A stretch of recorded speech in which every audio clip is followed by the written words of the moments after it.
everyone, Samantha here. I pray all is well with you. In this video, I'm showing how to make a placement tool. A placement tool is a tool that Gelli Arts made for layering. So if you want to layer over a print, you can layer in the same spot evenly. It's really difficult to do that without a placement tool. So since I'm not buying one right now, I decided to try to make myself one.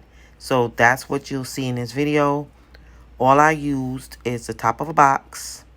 This is cardboard and a scissors to make this placement tool. Here is a picture of the Gelli Arts placement tool.